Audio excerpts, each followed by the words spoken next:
Hi, I'm going to be discussing the essay Existential Dynamics of Theorizing Black Invisibility by Lewis R. Gordon. Black invisibility has a historical context.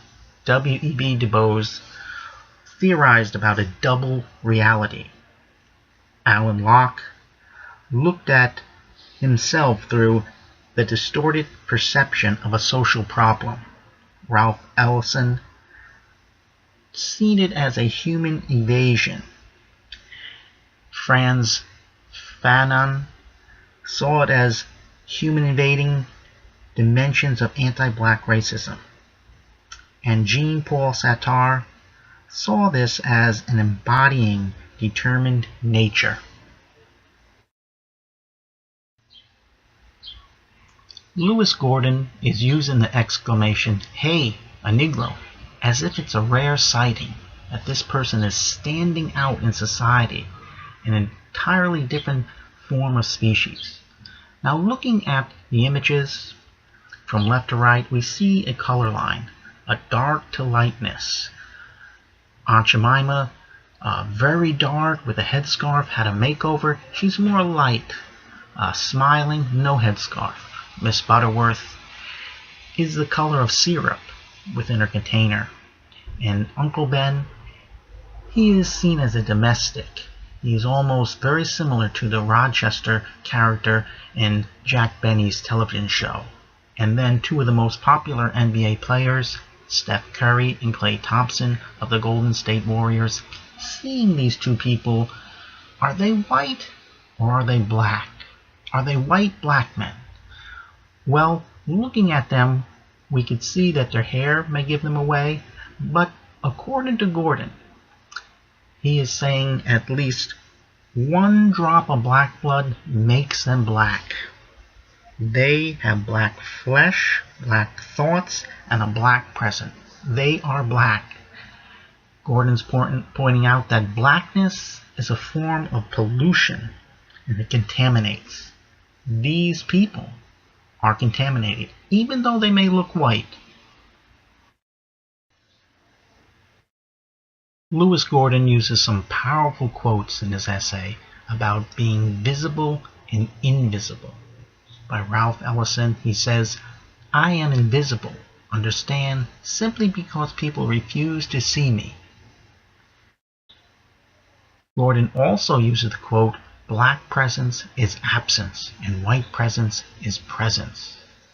It's as if looking at black people occupying a space is void. They may physically be in that space, but others, white society, looks right through them. They have no presence. It's a powerful thought because seeing black people move through society and saying they have no visibility, while white people occupy the same space but have visibility. How is blackness observed? What is blackness? When we think of blackness, we may think of the continent Africa. What comes to mind is not the huge deserts, the incredible diverse animals, the lush forest. No, we think of Africa with black people as being savage, wild, untamed. They need to be controlled.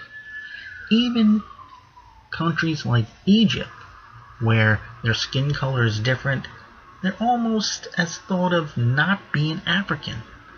We don't call Egyptians Africans, we call them Egyptians. They are seen as very different than black Africans. This affects how we see Africa and Africans. We observe them very different if their skin color is black. Lewis Gordon ends this essay with a very interesting and fascinating example of a black girl attending a prom. She's the only black girl at this prom. Thinking about this, how would she feel Does she feel uncomfortable? Does it bother her? She is attending, so she must feel comfortable enough to be there. But how do the white students see her? Do they look at her as being special? She's invited. She came to the prom. Is she actually black? Maybe she's not. In the second image, we see a black woman looking in a mirror and seeing her as if she is white.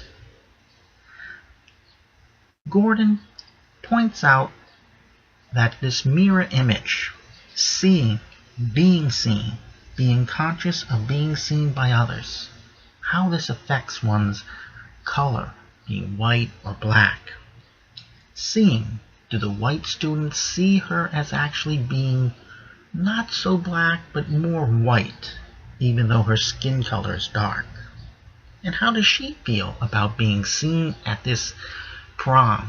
Does she see herself as a black girl, or does she see herself fitting more in with white society? The example that Lewis gives is that the whites look at her and they act like, we will be your mirror, seeing her as if she was white. But when Lewis points out a black male or female comes into the prom, there's a reminder where they actually project that they are the true identity. I am your mirror. She sees her blackness again. This is fascinating because on one hand, white students present a false whiteness. Whether she buys into that or not is undetermined, but seeing other black students, that mirror image brings back who her identity actually is as a black student. My final thought deals with identity and how this interacts with invisibility, visibility, and racism. A lot of times we feel that we create our own identity. On an individual level, we feel that we have a large input in creating who we are and who we become. This also applies to cultural, ethnic, and racial identity. We feel that in-group, us members create our identity, but this is only partly true. How others see us, how others react to us, how others create a visibility or invisibility is just as important. Others, when they have power, as pointed out in this essay, whether it's political, legal, cultural, historical power, it has a huge influence on affecting identity. This imbalance of power, imbalance of equality, can highlight people, make them visible, or put them in the shadow, make them invisible. This is quite powerful in what was pointed out in this essay, how we see ourselves and how we see others. So identity, visibility, invisibility, racial and racism has a very powerful influence on how others outside of our group react to us. And I feel that in this essay, Lewis Gordon pointed this out in some dramatic ways. And as a final thought, I think that when creating identities, the level of visibility and invisibility has a large part to do with an imbalance of power from groups outside of our own.